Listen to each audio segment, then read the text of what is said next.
que nos están viendo em, a través de Twitch y también a quienes nos verán a través de las repeticiones de YouTube. Ahora sí estamos aquí en pantalla. Hola, hola. Algunos problemas técnicos, pero ya estamos aquí en pantalla. Ah, les recordamos que pueden interactuar con nosotros aquí en vivo en directo a través de nuestro chat en Twitch y en YouTube. También podemos seguir charlando, nos pueden escribir en los comentarios, pueden dejar un me gusta, un no me gusta, seguirnos en nuestra página. Todo eso ayuda mucho a nuestro canal. Entonces, invitadísimas a que le den clic a seguir si les gustan estas lecturas. Y bueno, saludamos en este viernes, esta noche de viernes, a nuestra creadora, directora y fundadora de este espacio literario en Twitch, Kathleen Arenas. Muy buenas noches, ¿cómo estás? Hola, hola Iván, muy buenas noches para ti y para todas las personas que, como bien dices, se conectan a esta hora a través de nuestra señal en directo a través de Twitch y a quienes nos verán más adelante, a quienes nos dejarán entrar un poco a sus vidas a través de nuestras retransmisiones en YouTube. Sí, también, como bien dices, noche de viernes, noche de lectura, ya para ir cerrando la semana, que bueno despejarnos un poco de los quehaceres diarios con una muy buena lectura. Además, como lo hemos venido hablando esta semana, si lo recuerdan, el lunes hablábamos, bueno, que estamos visitando Surinam, uno de estos países que pues hacen parte de nuestro continente, de Sudamérica, pero pues en realidad y para ser muy honestos, pues su literatura, sus expresiones artísticas pues realmente no son muy conocidas por estos lados, ¿no? Así es, y pues bueno, precisamente para subsanar de cierta manera eso, pues hoy traemos a una autora muy Ujú, interesante. Ya les vamos a contar un poquito más de su historia. El ujú. lunes pasado estuvimos leyendo a un autor de este país, de Surinam. Entonces, pues sí, estas lecturas nos dan esa perspectiva un poco más cercana de estos países a los que de pronto o con los que de pronto no tenemos mucha cercanía, o al menos en nuestro caso, de pronto las personas que nos están viendo sí conocen un poco más y pues sería muy interesante que nos contaran si saben de algo escrito en Surinam, si conocen autoras, autores, o qué partes de la cultura están familiarizados, para nutrir pues también un poco esta conversación. Y bueno, pues esa es la intención de estas lecturas, ¿no? Claro que sí, y pues no, pues muy emocionada porque pues pues obviamente ya saben, hemos estado haciendo nuestra investigación y hemos encontrado pues muchos autores, muchas historias pues bastante interesantes. Ya, bueno, les comentamos que la situación con las traducciones, bueno, es algo a tener en cuenta cuando se buscan estos autores, pero estamos aprendiendo mucho, ¿no? Entonces, sí, la intención también es, bueno, conocer un poco más de estos países, conocer, bueno, cuáles son sus preocupaciones y particularmente en Suriname, pues nos encontramos con una historia bastante interesante, bueno, una herencia, esta en teoría debería ser la Guyana holandesa, pero bueno, ellos tuvieron un proceso de independencia y eso se nota y se puede ver en sus autores, pues en las historias que pudimos encontrar. Así que no, pues muy interesante ahondar de pronto en esos países.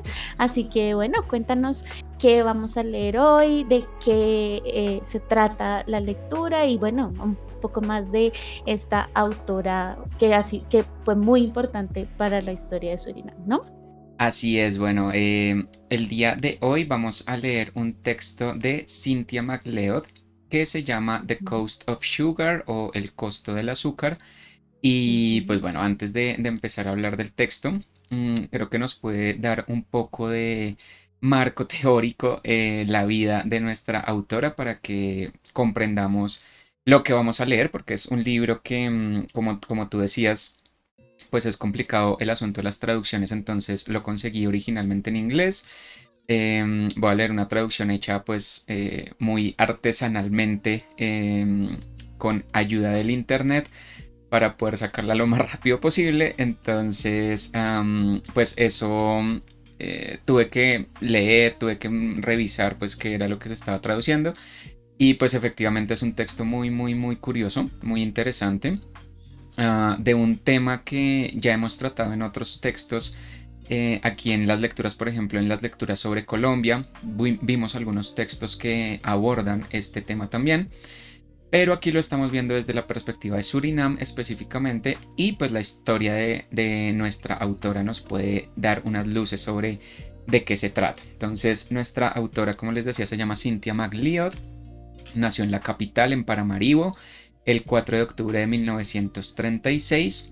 El primer dato interesante sobre ella es que es hija de Johan Ferrier, el primer presidente de Surinam. Entonces, no estamos hablando de cualquier persona, es una persona muy, muy cercana a pues, los ámbitos más poderosos del país, o pues al gobierno del país como tal. Fue una persona que tuvo muy buena educación. Como tú lo mencionabas, pues Surinam tiene una relación muy estrecha con los Países Bajos. Entonces muchos de estos autores, muchos de estos escritores y escritoras que pudimos investigar tienen alguna relación con Países Bajos. La mayoría de ellos en algún momento emigraron hacia este país, hacia estos países, y pues muchos de ellos, la gran mayoría, escribe en neerlandés, por lo cual pues las traducciones son un poco complejas. Uno consigue cositas en inglés, pero casi todo está en neerlandés, y en español pues es muy poquito, es muy raro lo que se consigue. Entonces, si leen en inglés, recomendadísimo, porque pues eso sí se consigue con un poquito más de facilidad. Y la historia que vamos a leer el día de hoy es tal vez el libro más famoso, no solo de nuestra autora, sino de Surinam propiamente dicho. Ya lo vamos a ver con la lectura de un pequeño prefacio que tiene la edición que conseguí. Habla sobre la industria de la caña de azúcar en este país. Entonces, mucha de la temática gira en torno a la esclavitud, y muchas de sus novelas giran en torno a este tema. Por ejemplo, ella investigó e hizo una novela también llamada Elizabeth la Negra Libre, prisionera del color, que es sobre una mujer llamada Elizabeth Samson, una esclava de Surinam muy muy famosa, porque se quería casar con un hombre blanco. Entonces pues ella obtuvo la libertad, era ya una persona libre, y quería casarse con una persona, con un hombre blanco, y pues eso en ese momento estaba como muy mal visto, estaba prohibido incluso. Entonces pues esta novela retrata nos trae la historia de Elizabeth Samson, y otras cosas que hace nuestra autora del día de hoy es, por ejemplo, nos cuentan acá que organiza paseos educativos en Surinam para los jóvenes, para los estudiantes del país, en un barco, y los lleva por muchas de las zonas que retrata en sus novelas, en donde antiguamente había plantaciones de azúcar, por ejemplo, de caña de azúcar. Entonces, en estos recorridos pues ella les cuenta todas las historias que ha investigado para sus escritos, para sus novelas, y pues esto es pues lo hace completamente gratuito, es una iniciativa completamente gratuita, y pues que ha tenido un impacto importante en la educación y en los jóvenes del país de Surinam. Entonces pues ella es nuestra autora del día de hoy. No sé qué te parezca esta pequeñísima introducción y bibliografía. No, es excelente. Como les decíamos, pues la idea es aprender, saber un poco más, bueno, la forma de las historias, los temas que preocupan en esta, pues que le preocupan a los autores de estos países. Ya lo hemos dicho, digamos que no es obligación, por así decirlo, que entonces un autor es de cierto país, entonces bueno, tiene que estar la acción de sus escritos en ese país. Sin embargo, pues es muy interesante, y más cuando decimos, bueno, son países con unas características tan especiales, sobre todo estos tres, pues que fueron colonias y que tienen una historia bastante particular. Así que bueno, no, me parece muy interesante y bueno, ya quiero escuchar entonces esa lectura que amablemente, y volvemos a aclarar, pues es una traducción propia. Así que bueno, no, muchísimas gracias y sí, somos todos oídos. Listo, entonces pues vamos allá. Entonces lo que vamos a leer el día de hoy es un fragmento de esta novela que les mencionaba, de El costo del azúcar o The Cost of Sugar, como se consigue en inglés. Vamos a leer un par de fragmentos del capítulo número 1. Está dividido como en escenas, básicamente, como en subtítulos. Vamos a leer dos de ellos que nos cuentan o nos hacen la introducción pues a esta, como a una casa de estas llamadas las casas grandes, que eran pues las casas de los grandes hacendados, en donde tenían sus cultivos. Si han visto películas como por ejemplo Django o películas como 12 años de esclavitud o este tipo de historias, pues sabrán que por ejemplo en Estados Unidos esa estructura era muy común en las plantaciones de algodón. En este caso estamos hablando de una plantación de caña, pero pues lo que rodea o el ambiente, la escenografía que nos vamos a encontrar pues es muy similar. Entonces aquí vamos a tener esa pequeña introducción y un acercamiento a algunos de los personajes que van a componer esta historia. Entonces la primera parte se llama La plantación de Hebrón. Amanece en la plantación Hebrón, y mientras el cielo del este se ruboriza con la caricia del sol naciente, las puertas de las chozas de esclavos comienzan a abrirse una a una, y se pueden ver pequeñas hogueras debajo de sus cobertizos. Se está haciendo fayaguatra, agua caliente en la que se revuelve un brote de melaza. Aquí y allá surge un olor apetitoso de una olla que indica la presencia de una hoja de anís o de algunas hierbas en el agua. Ahora, fuera de todas las chozas, hombres, mujeres y niños están parados, algunos hablando, otros simplemente mirando a su alrededor. Finalmente, se dirigen al bosque, al borde sur de la plantación, donde se ha cavado un canal en ángulo recto con el río, que sirve tanto para el suministro como para el drenaje del agua. Junto al cobertizo, donde la orilla del río desciende suavemente, entran al agua para bañarse. Los adultos más serios, los niños riendo alegremente y chapoteando hasta empaparse. Con taparrabos colgados alrededor de sus cuerpos mojados, regresan a las chozas en pequeños grupos, seguidos por los niños desnudos. Ahora es el momento de beber el fayaguatra.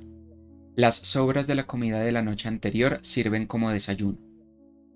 En la cabaña donde Amimba, de 15 años, vive con su madre, hermanos y hermanas, mamá Leida echa un puñado de hierbas secas en una calabaza y vierte agua hirviendo sobre ellas. Esta es una bebida para Amimba. Como todos los meses, sufre terribles dolores abdominales. Se ha acostado en su colchoneta gimiendo y gimiendo toda la noche, dando vueltas y vueltas, ahora acostada, ahora sentada. Ahora está durmiendo un poco, afortunadamente, pero la propia mamá Leida apenas se ha dormido la noche anterior. Después de la fayaguatra y el desayuno, la gente comienza a ir a la deriva en dirección al almacén. Una mujer ocasional amamanta a un bebé, otra con un bebé atado a la espalda.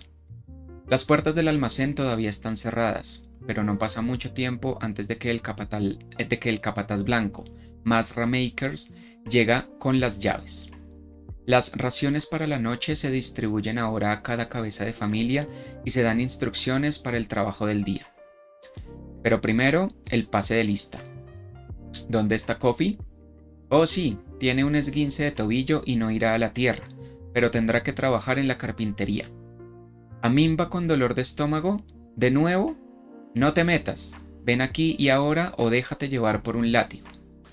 ¿Por qué Afi no tiene a su bebé con ella? Estuvo enfermo toda la noche con fiebre. Afi preferiría dejarlo hoy con la enfermera. Ella le dará un baño de hierbas para la fiebre. ¿Tenu? ¿Dónde está Tenu? Ven aquí, Basia. 5 latigazos para Tenu, de 13 años, que atiende a las gallinas. Ha robado huevos. Ayer había 6 menos, y las cáscaras vacías seguían tiradas junto al gallinero. Tenu protesta con vehemencia. Es mentira, no ha robado huevos. ¿No sabía Masra que un enorme zapacara ha estado merodeando y ha robado los huevos? Si él, Tennu, realmente hubiera robado los huevos, entonces no habría sido tan estúpido como para dejar las cáscaras vacías tiradas cerca del corredor, ¿verdad? Aún así, 5 latigazos para Tennu. ¿No es su trabajo cuidar de las gallinas? ¿Cómo se las había arreglado un zapacara para robar 6 huevos si Tennu estaba allí? Por supuesto, porque Tennu no estaba allí. ¿No se había pasado la mitad del día de ayer pescando en el arroyo?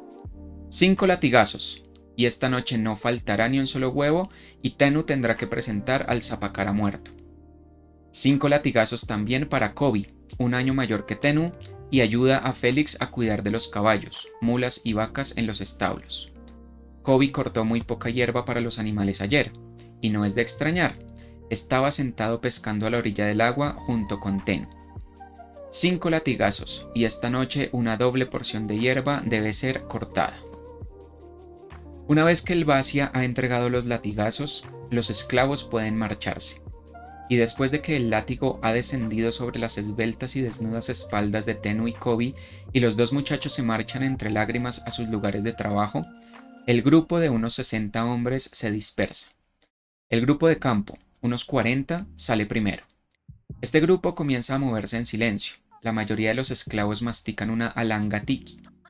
2 de ellos llevan un manojo de plátanos en la cabeza, otro un manojo de varios tubérculos para cocinar en el campo en 2 enormes ollas de hierro. El Vasia, con un látigo en una mano y un machete en la otra, lo sigue en la retaguardia. Otro grupo, formado por 6 esclavos, va al ingenio azucarero, algunos otros al galpón donde se hierve el azúcar con agua. Otro grupo se va al taller de carpintería, 2 a la casa de botes y 2 de los más ancianos a los terrenos alrededor de la casa de la plantación para asegurarse, armados con rastrillo, asadón y regadera, que todo esté limpio y ordenado. 5 o más mujeres y niñas también van hacia esta casa blanca, así como los esclavos domésticos y los chicos de los recados, y Sidney, el esclavo personal del amo. La casa todavía presenta una perspectiva bastante adormecida, con sus puertas y ventanas cerradas. El supervisor, Makers, va primero a su propia casa, donde su esclava tiene el desayuno esperando. Incluso antes de llegar, es recibido por el delicioso olor a huevos fritos y café recién hecho de la mesa puesta. Ha amanecido un nuevo día. Para los esclavos, un nuevo día de trabajos forzados, un nuevo día en la interminable progresión de días desprovistos del más leve rayo de esperanza. El siguiente subtítulo es Elsa. En el frente de la espléndida gran casa, sin embargo, no todas las ventanas siguen cerradas.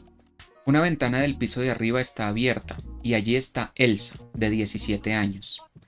Ella está mirando el césped verde que se extiende desde el frente de la casa hasta el borde del ancho y lento río Surinam. Una hermosa mañana, el comienzo de un buen día. Hoy, 11 de octubre de 1765, la familia viajará a Yoden Savannah por el 65 cumpleaños de la abuela. Eso será mañana 12 de octubre y al mismo tiempo será el 80 aniversario de la sinagoga de Yoden Savannah. La abuela siempre se había sentido orgullosa de haber nacido el 12 de octubre de 1700, el día en que la sinagoga Beracha Salom, bendición y paz, en su lugar de nacimiento en Surinam, tenía 15 años.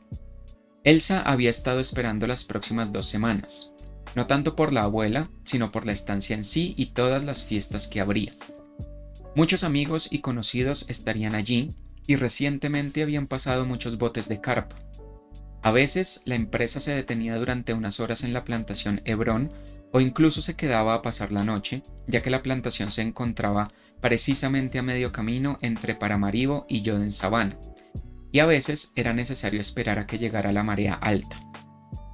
Toda la comunidad judía de Surinam tenía la costumbre de viajar a Yoden Savannah en días festivos.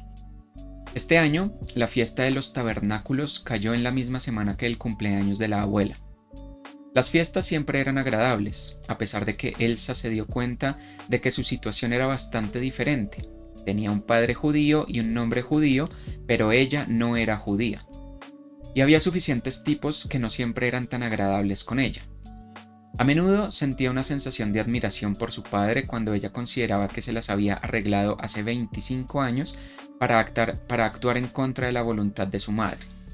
Por supuesto, ella no había nacido aún, pero había escuchado los cuentos con bastante frecuencia, especialmente de Ashana, la esclava personal de su madre.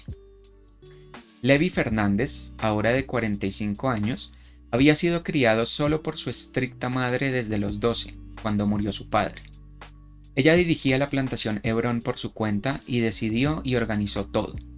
Ella tenía todo y a todos maravillosamente bajo control: la plantación, la casa, los esclavos, su hijo.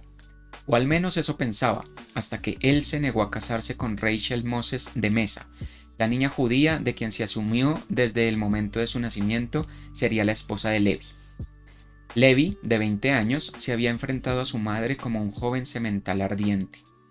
De ninguna manera se casaría con Rachel, la hija de la amiga del alma de su madre, que era 4 años menor que él y a quien conocía desde la infancia. No se casaría con ella porque le gustaba otra persona, Elizabeth Smits, de 17 años, hija de un oficial del ejército, solo 2 años en la colonia, sin dinero, sin perspectivas y sobre todo, cristiana. Esa fue la primera vez que la viuda Fernández no logró imponer su voluntad a su hijo. Inmediatamente después de que Levi se casara con su Elizabeth, su madre se mudó y regresó a Yoden Savannah, su lugar de nacimiento.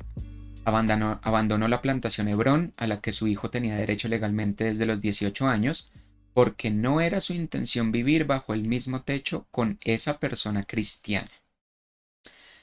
Pasaron 9 años antes de que regresara a la plantación, y eso fue con motivo del entierro de su nuera Elizabeth. Había muerto pocos días después del nacimiento de su hija, que recibió su nombre de Isabel, y en consecuencia se llamó Elsa. ¿Había esperado y creído la viuda Fernández que volvería a tomar las riendas de la plantación Hebrón? Quizás se había imaginado a sí misma dominando a los esclavos, su casa, su hijo, los niños, David, luego Jonathan, de 8 y 6 años, y al pequeño bebé Elsa. Sin embargo, eso no fue así. Levi trataba a su madre con cortesía y decoro, pero la plantación era suya y su dominante madre podía quedarse en Yoden Savannah. Los niños fueron bien cuidados por Ashana, la esclava personal de Elizabeth, y por la hija de Ashana, Maisa, de 18 años. Y así fue como la plantación Hebrón permaneció sin ama durante unos buenos 7 años, pero con Ashana y Maisa allí para cuidar de todo. Hasta que en 1754 el segundo hijo, Jonathan, murió a los 12 años. Un percance tan insignificante, un palo afilado y puntiagudo en su pie. Pero se convirtió en algo terrible y Jonathan falleció. Y la abuela Fernández podría afirmar que siempre había pensado que pasaría algo así. Los niños, después de todo, eran criados por esclavos. Corrían descalzos por los terrenos, jugaban en los arroyos, trepaban a los árboles. En resumen, no se comportaban en absoluto como niños blancos de plantación, limpios y ordenados. Pero, ¿qué podía esperar si las mujeres esclavas dominaban el gallinero? No tenían forma de saber cómo deberían ser las cosas en una familia blanca, así que la muerte de Jonathan fue culpa de su padre Levi. ¿Papá Levi cedió a todos estos reproches? ¿Quizá tenía sentimientos de culpa reales? Sea como fuere, unos meses después de la muerte de Jonathan se casó con Raquel, la mujer con la que debería haberse casado 15 años antes y que ahora era la viuda de Aarón y tenía 3 hijas. Y así fue como la tía Rachel se mudó a la plantación Hebrón junto con sus hijas Esther, Rebeca y Sarit. Sarit y Elsa tenían aproximadamente la misma edad y fue maravilloso que la hija de la casa de 7 años disfrutara de la compañía de alguien de la misma edad. Y ahora Elsa apenas podía recordar el tiempo antes de Sarit. Elsa miró por la ventana y respiró el aire fresco de la mañana. Qué hermoso y fresco se veía todo desde el rocío. Dentro de unas horas estaría polvoriento. Era la estación seca y no había llovido durante 3 semanas. Afortunadamente, el césped todavía estaba verde y lo seguiría estando, porque estaba el anciano esclavo Cuasi, ya ocupado regando el césped con baldes y regaderas. Caminó hasta el embarcadero, bajó el balde al río y llenó las regaderas con él. Elsa se dio la vuelta y llamó suavemente. Sarit, Sarit, ¿estás despierta? No, sí. Elsa, déjame dormir un poco más, dijo la voz de Sarit desde una cama al otro lado de la habitación. Sarit le dio la espalda a Elsa y se tapó la cabeza con la sábana. Pasos suaves en el pasillo y un modesto golpe en la puerta. Sí, entra, Maisa. He estado despierta durante años. Maisa entró con una bandeja con 2 tazas de chocolate en una mano y un balde de agua en la otra. Oh, Maisa, ¿no es un hermoso día hoy? Sí, Missy, respondió Maisa con una sonrisa mientras colocaba la bandeja sobre la mesa y llenaba las jarras de agua en los 2 lavabos. Luego fue al armario y sacó un vestido de muselina verde claro y preguntó: ¿Missy llevará esto? Momentos después, Elsa se había refrescado y estaba sentada en su cama con Maisa arrodillada ante ella, dibujándose una a una sus medias después de haberle puesto los pantalones. Algodón blanco fino hasta los tobillos, con encaje en la parte interior de las piernas, una blusa de batista de algodón blanco y 2 enaguas. Otro golpe discreto en la puerta. Al escuchar un sí de Elsa, entró una hermosa chica morena. Se trataba de Mini Mini, la esclava de 15 años que tendría que vestir a Sarit. Elsa miró hacia la cama, donde todavía no había señales de movimiento, y dijo: Sarit, levántate ahora, sabes que papá quiere que estemos listas a tiempo. Oh diablos, todos esos gemidos y quejas. Tras lo cual las sábanas se apartaron de un solo tirón y aterrizaron en el suelo, y Sarit caminó furiosamente hacia la pequeña habitación donde estaban los orinales. Elsa y Maisa intercambiaron miradas fugaces pero significativas, y la tímida Mini Mini permaneció de pie cerca de la pared mientras su cabeza bajaba y se arrastraba sumisamente por el suelo. Elsa suspiró. Sarit estaba de nuevo de mal humor, como había estado tan a menudo últimamente. ¿Qué pasaba con Sarit? En el pasado le contaba todo, pero ahora no. Pero no iba a dejar que eso la preocupara. Maisa le indicó a Elsa que se sentara y encendió una vela en la mesa. Luego sostuvo un pequeño rizador en la llama y comenzó a rizar con cuidado el cabello de su ama. Cuando Elsa entró al comedor de la planta baja un poco más tarde, solo su padre estaba sentado a la mesa del desayuno. Buenos días, papá. Buenos días, querida señorita. ¿Estás lista? Nos iremos en el momento en que la marea esté bien, y eso es en 3/4 de hora. La anciana esclava Ashana entró con un plato que contenía carne recién frita, huevos y pan. Dejó todo delante de Elsa y comentó con un asentimiento de aprobación: Oh, Missy Elsa, te ves preciosa. Se oyeron pasos suaves y Rebeca entró ahora desde la terraza trasera. Rebeca, de 21 años, era la segunda hija de la tía Rachel. Ella estaba sorda. A la edad de 9 años había contraído fiebre tifoidea.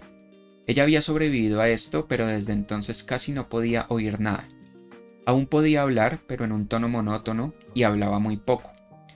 Rebeca vivía su propia vida privada, tranquila, retraída, sobre todo en su habitación donde leía, pintaba, dibujaba y hacía muñecas preciosas.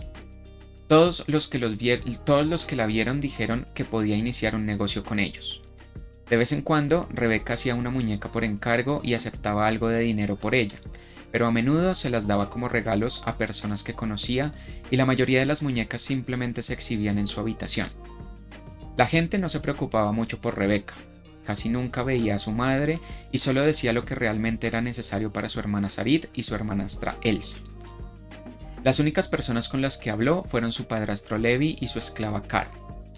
Cuando la viuda Rachel Aaron se mudó a la plantación Hebrón 10 años antes, había traído consigo a varios esclavos, Kwasiba y sus 2 hijas, Caro y Mini Mini, que en ese momento tenían 8 y 5 años, y además su propia esclava personal, Leida. Caro era la esclava de Rebeca. Ella siguió a su ama a todas partes y ayudó a lavar pinceles, mezclar pintura, coser ropa de muñecas, etc. Mini Mini, de 15 años, era el orgullo y la alegría de Kwasiba. Obviamente de sangre mestiza, Kwasiba nunca había revelado quién era el padre de Mini Mini, pero la gente sospechaba que debía haber sido el difunto esposo de Raquel, Jacob Aaron, o su hijo Isaac. En cualquier caso, Mini Mini tenía piel morena, cabello ligeramente rizado, rostro esbelto y ojos grandes y oscuros. Mini Mini era la esclava de Sarit, y nadie que los viera juntos podía evitar la impresión de que había un parecido sorprendente en el rostro y la figura. Papá Levi sonrió a Rebeca mientras ella ocupaba su lugar a la mesa. ¿Lista para el viaje?, le preguntó, exagerando el movimiento de sus labios. Rebeca negó con la cabeza. Yo no voy. Vamos, ¿por qué no? Preguntó Papá Levi. Algo como no quiero sonó cuando Rebeca volvió a negar con la cabeza. Elsa miró a Rebeca. Podía entender muy bien que no tenía ganas de ir. ¿Por qué una persona sorda querría ir a una fiesta que consistía principalmente en charlar, chismear y tocar música? A menudo sentía lástima por Rebeca. ¿Cuál podría ser su futuro? Incluso ahora, a los 21 años, era una vieja solterona y estaba destinada a seguir siéndolo para siempre, porque ¿quién se casaría con una mujer sorda? Ahora desde la galería trasera llegó la voz de la tía Rachel preguntando a Maisa y Kwasiba si habían cuidado todo por las señoritas. Al entrar en el comedor, Rachel preguntó de inmediato: ¿Dónde está Sarid? Oh, ella estará aquí, respondió Elsa. Independientemente de lo que hiciera Sarid, Rachel nunca se enfadaba con ella porque era la querida de su madre. Elsa había pensado a menudo que esto se debía a la sorpresa de la tía Rachel por haber dado a luz a una hija tan hermosa. Y ahora Sarid bajaba corriendo las escaleras.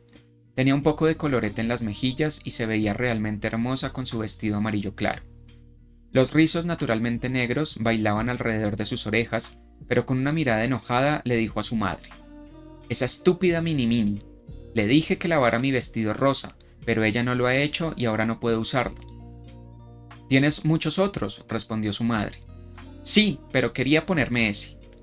Y luego dijo con impaciencia a Kwasiba: No quiero ese huevo, llévatelo. Quiero panqueques.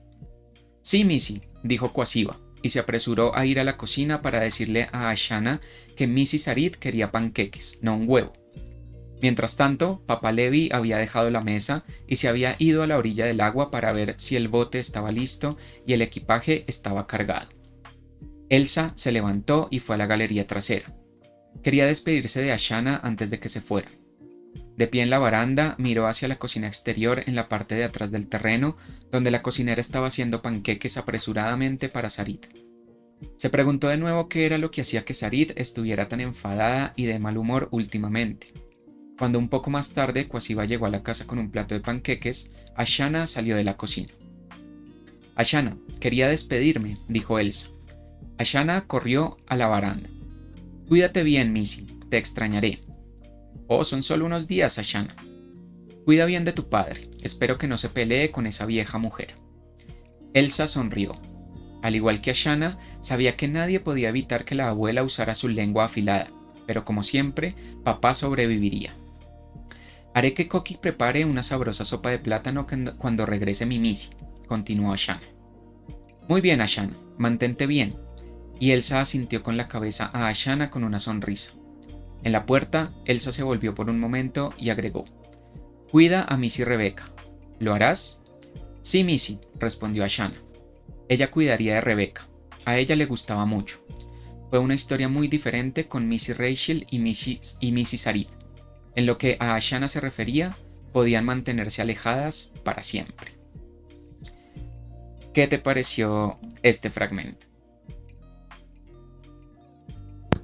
Bueno, no, pues me pareció muy, pues muy descriptivo, ¿no? Este tema, pues de las señoritas, ¿no? De cada una, entonces con sus esclavas o bueno, con estas, sí, estas empleadas, pues, y esa vida, ¿no? Yo ya estaba pintándome como el, el como el paisaje, ¿no? El paisaje, eh, de la plantación y bueno, entonces ellas y el vestido. Creería que, pues, el conflicto va como hacia allá, ¿no? Como esa relación entre los señores y pues los esclavos. Y creo que, bueno, a pesar de estar hablando como de una traducción pues muy, muy propia, sí siento que el estilo pues está muy bien, ¿no? Nos describe muchas situaciones, nos describe entonces es esto que de pronto no veíamos en la lectura del lunes, ¿no? Y que lo hablábamos, que decíamos, bueno, no, pero ¿dónde está como lo costumbrista? ¿Dónde está, bueno, esa descripción? Aquí no nos hablan mucho como de un escenario como tal, pero ya nos empiezan a hablar como de relaciones entre estos personajes. No sé si de pronto hayas visto, bueno, hacia dónde va de pronto esta historia. Pues sí, para ir sabiendo, porque claro, uno ya se empieza a imaginar, entonces, no, a estas señoritas y el conflicto entonces con las esclavas. Y bueno, me imagino que para allá va la cosa, ¿no? Pues la verdad no estoy muy seguro de cuál es el desarrollo como tal de la historia porque o parece ser más una historia como histórica, Ujú, enfocada mucho a mostrar pues la forma de vida de los esclavos en estas plantaciones. ujú, Entonces pues sí, no sé cuál sería el desenlace como tal. ujú, Pero pues bueno, ahorita que hacia más adelante que les lea un fragmentico que está al inicio, el prefacio del que les hablé, de pronto pues ujú, eso nos da un poquito más de pistas. ujú, Pero sí, es más que todo o el foco del libro, al igual que varias de las otras historias, de las otras novelas de esta autora, es pues esa vida de los esclavos, esa vida en esclavitud, esa como lo que se movía alrededor de esa situación de esclavitud. Y pues algo que me pareció muy interesante que se alcanza a ver en estos dos fragmentos, por eso quería leer estos ujú, dos, es pues ese contraste que establecen entre la vida de los esclavos y la vida de como de los amos, de las personas blancas que estaban ahí eh, al mando de esta plantación. Entonces, ujú. sí, como esos matices que nos muestran ahí de pues, cómo se levantan, por ejemplo, los esclavos casi que a los golpes, no han acabado de Sí. abrir los ojos y ya les dieron 10 latigazos por algo que pasó el día anterior. En contraste con estas niñas, sobre todo la hermanastra Sarit, que es como súper malcriada, enfadada con todo el mundo. No sé, lo primero que dice Elsa cuando empieza ese párrafo es que hoy va a ser un buen día, mientras acabamos de leer 3 párrafos antes que a 2 niños más o menos de su edad los habían cogido a latigazos. Entonces, ese contraste tan marcado entre las dos situaciones creo que es el foco o hacia dónde vamos, porque todos estos fragmentos, como les mencioné, tienen como título, por ejemplo, en este caso, tienen como título los nombres de los personajes. El fragmento que sigue es un fragmento dedicado a Sarit. Entonces, vamos conociendo un poco de toda esta historia de la esclavitud a través de estas visiones particulares de cada uno de estos personajes. Entonces, creería que esa es como la estructura que se va a seguir. Ok, bueno, no, muy interesante. Digamos que, bueno, esta autora, así como lo decías al principio, bueno, fue con la publicación de esta novela, pues fue designada realmente como la escritora más importante de Surinam, ¿no? Y digamos que tiene un legado de novelas históricas. Quería preguntarte sobre eso.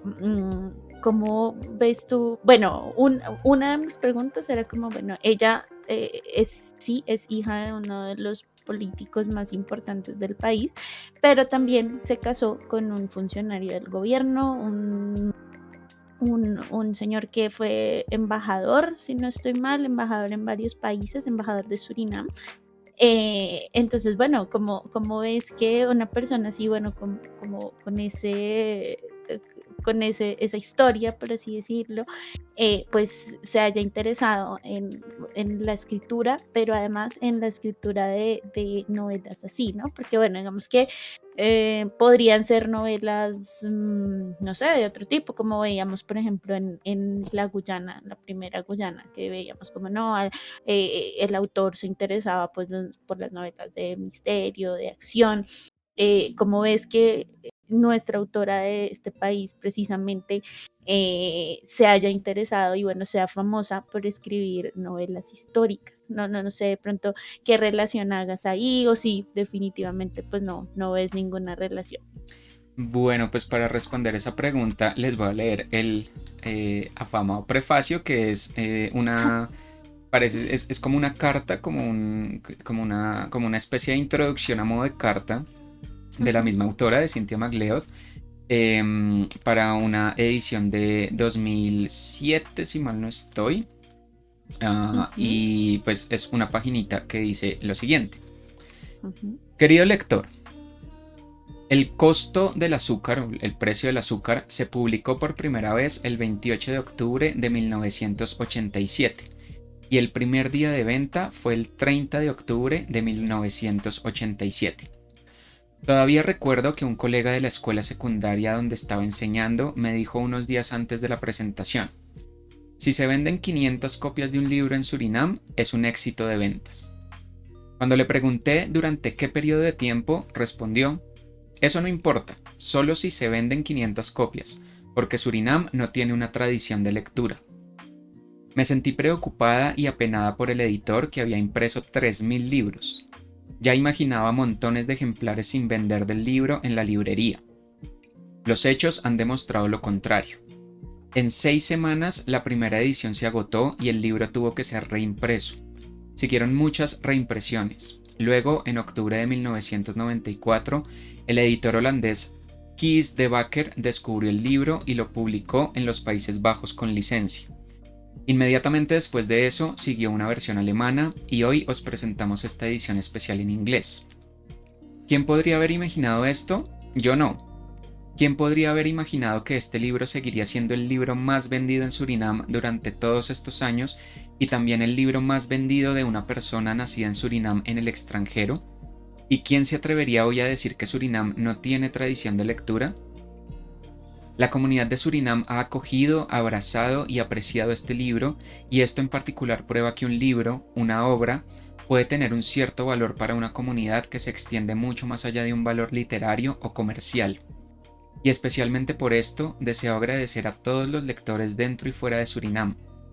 Las expresiones de agradecimiento que he recibido en abundancia durante estos muchos años siempre han sido reconfortantes y un incentivo para seguir escribiendo. Para mi sorpresa, me sentí honrada por todas las librerías de Paramaribo que, dirigidas por Silva Coemar, organizaron una gran fiesta en noviembre de 2007 para celebrar el 20 aniversario de la publicación de mi libro. Fue una velada maravillosa. Espero ver la película realizada por el director Jan van de Velde y el productor Paul Voorthuizen, que se estrenará en diciembre de 2012 y se proyectará como una serie de 4 partes en la televisión holandesa en marzo-abril de 2013. En 2013 se cumplirán 150 años desde que se prohibió la esclavitud en Surinam. Gracias por su interés.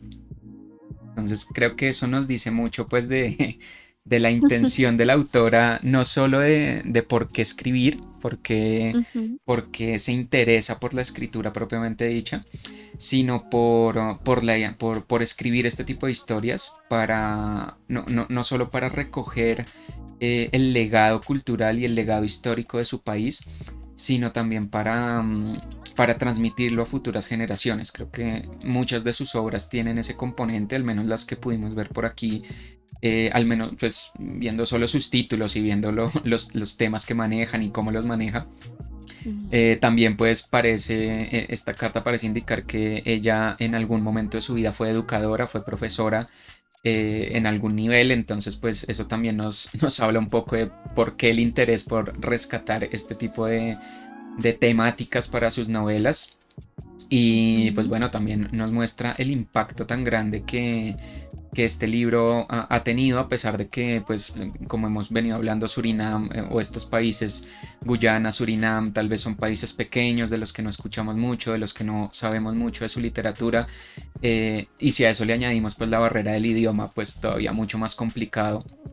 ujú, Pero pues bueno, el hecho de que haya sido traducido por lo menos al inglés y sea un libro tan reconocido en el mismo Surinam y a nivel internacional, creo que nos habla un poco de la repercusión tan fuerte que tiene esta historia y de pues realmente de lo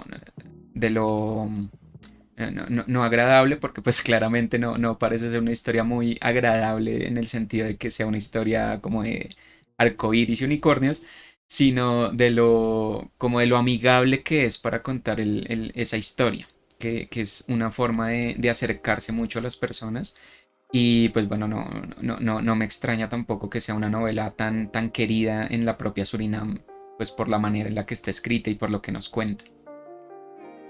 Sí, completamente de acuerdo. De hecho, estaba por acá revisando y sí, efectivamente hay una película y hay una serie, pero bueno, salió un poco más tarde de lo que dice ahí, salió en 2013.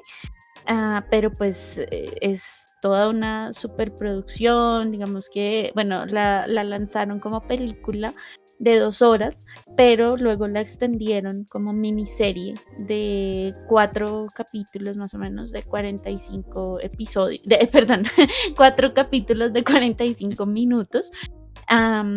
Y digamos que, sí, bueno, me estoy imaginando un poco como, lo grande que es esto, no sé, más o menos como, este es como el 100 años de soledad de Surinam, ¿no? Así se debe ver también 100 años de soledad, em, como obra insigne de un país, ¿no? Y es muy interesante pues llegar a estas historias, como les decíamos, pues son preocupaciones, además que la historia de Suriname, como también les contábamos, pues es bastante interesante respecto a los movimientos sociales que ha habido, pues ya del solo hecho de que ahora no se consideren una colonia, que no la llamemos no la Guyana holandesa, a pesar de que su cultura pues está permeada por ese pasado, pues ellos son, digamos que lograron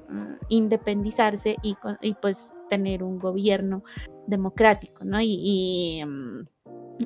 Pues eso habla mucho pues de esas luchas.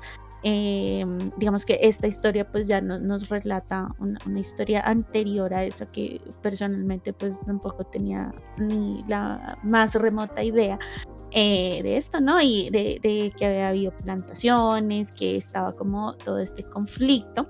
Por ejemplo, la película en la página oficial, pues nos dicen como, bueno, que es el conflicto de estos dos personajes que veíamos acá, de Sarit, que es pues, la niña blanca, la hija de los dueños, y Mini Mini, que es su esclava, y bueno, son como el contraste, ¿no? Y bueno, por ahí leía que había muchas críticas porque pues parece que es bastante fuerte el tema de las escenas de violencia y todo, pero bueno, habían otras críticas que decían que bueno, eso había sido así y que pues no tenían que suavizarlo, bueno, como el permanente debate que hay sobre estas historias.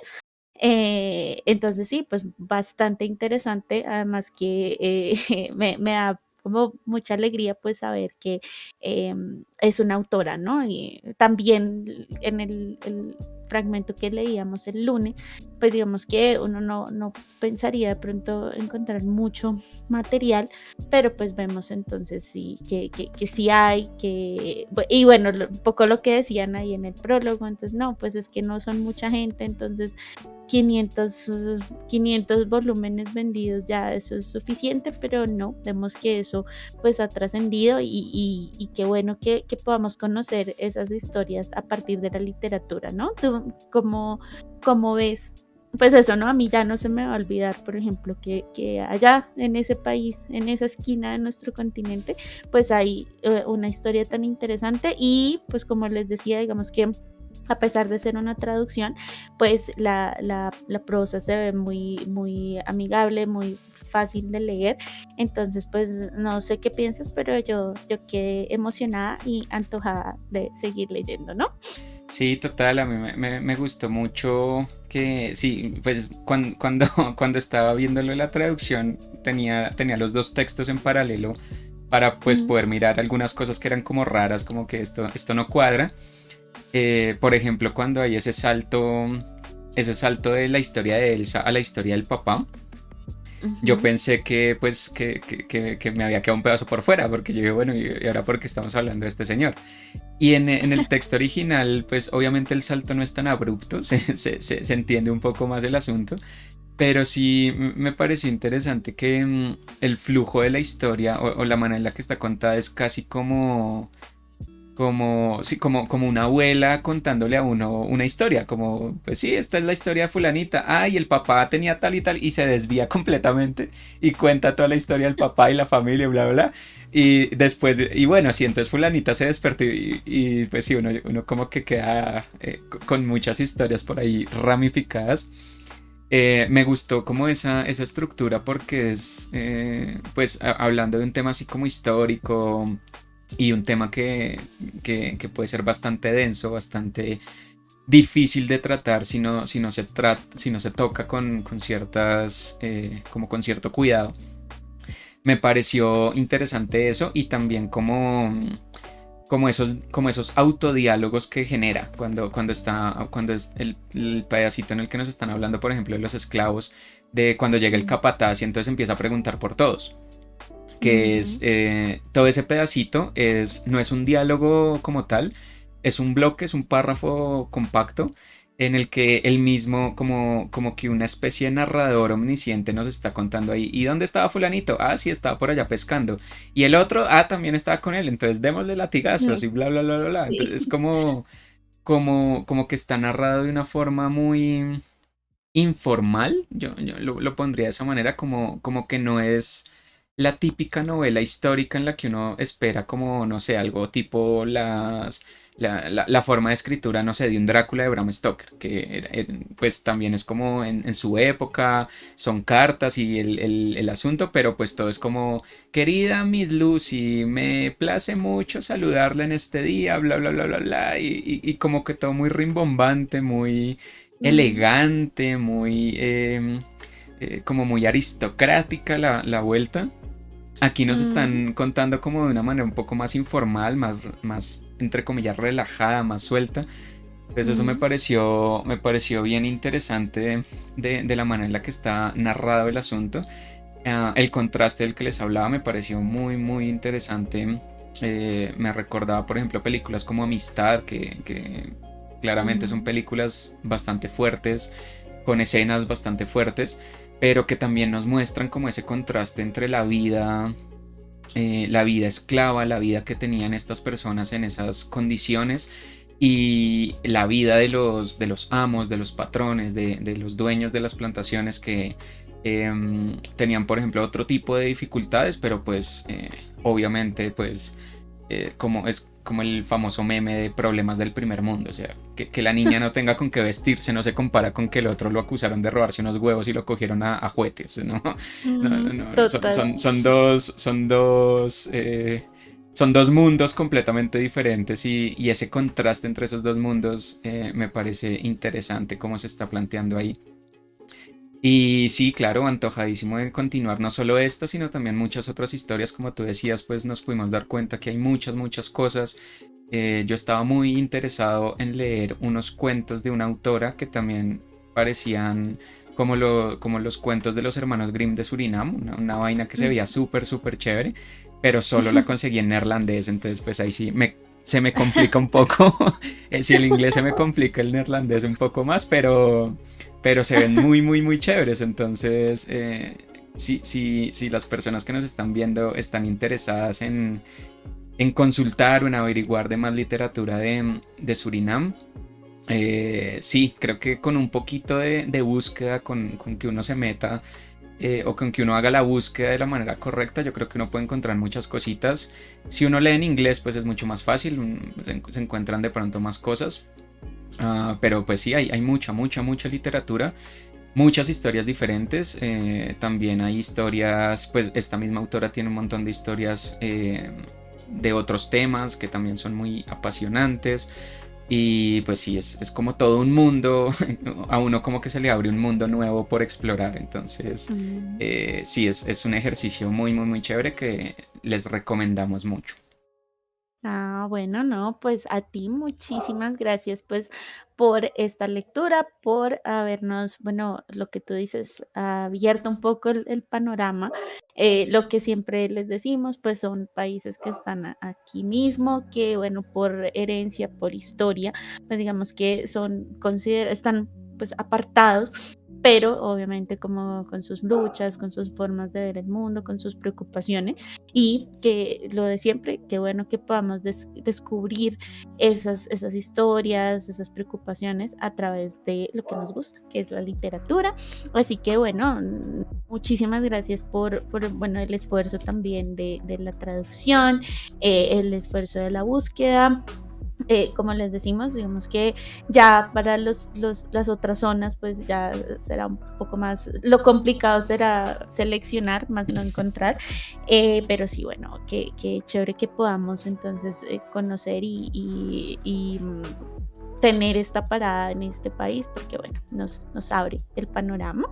Así que bueno, la invitación, por supuesto, es a acompañarnos la próxima semana con nuestra siguiente parada. Vamos a la otra Guyana a ver qué nos encontramos, la última de las Guyanas, la Guyana francesa. A ver entonces, bueno, cuáles son esos temas, esos autores, esas preocupaciones. Y vamos poco a poco entonces avanzando con nuestro viaje por Sudamérica, nuestro viaje literario.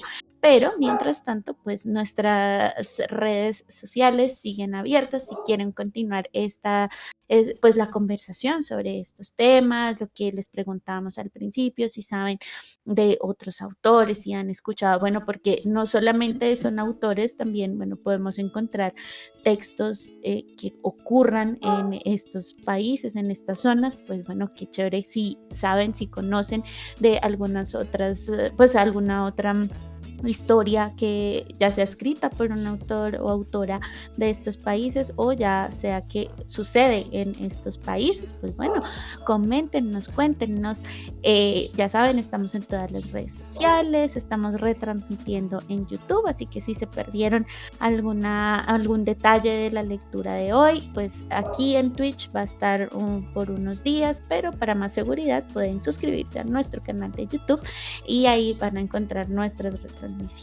Asimismo, tenemos nuestras comunidades en Facebook y en Instagram.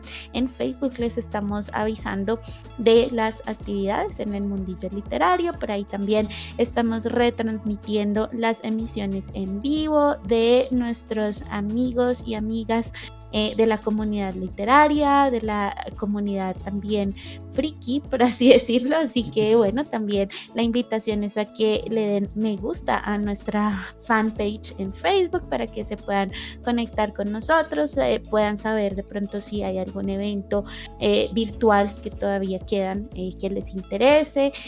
Así pues podemos también hacer comunidad y pues en Instagram ya saben, estamos publicando nuestras historias, publicando nuestras fotos para que también nos conectemos a través de todas estas comunidades y se enteren de, por ejemplo, nuestra iniciativa, nuestros hermosos literamigos, estos amigurumis súper apapachables, basados o bueno, inspirados en obras literarias, así que para que se enteren qué significa cada uno, en qué están inspirados, pues bueno, los pueden encontrar en nuestro Instagram y si quieren adquirir unos, ya saben, ya estamos en esta parte del año donde empieza uno a pensar en los regalos, en cómo conectar con aquellas personas que queremos, pues bueno, nuevamente a través de la literatura también podemos hacerlo, así que la invitación está pues abierta para que nos acompañen también en todas estas actividades y por supuesto mañana tendremos nuestra sesión de We Happy Few, ya vamos terminando en una de cada estantería Play, ya va a ser hora de escoger un nuevo juego. Así que bueno, estamos muy pendientes, por ahí les estaremos avisando de cuáles son las historias que tenemos ahí en la lista para jugar. Así que bueno, Iván, no sé si tengas tus palabras de despedida para esta noche. Nada, pues muchísimas gracias a las personas que nos estuvieron acompañando aquí en Twitch, también a quienes nos verán en las repeticiones de YouTube. Nos vemos mañana para We Happy Few y la próxima semana para seguir leyendo aquí en conjunto para conocer más historias de otros países. Que tengan una muy feliz noche y nos vemos en las estanterías. Chao, chao. Chao, chao, que estén muy bien.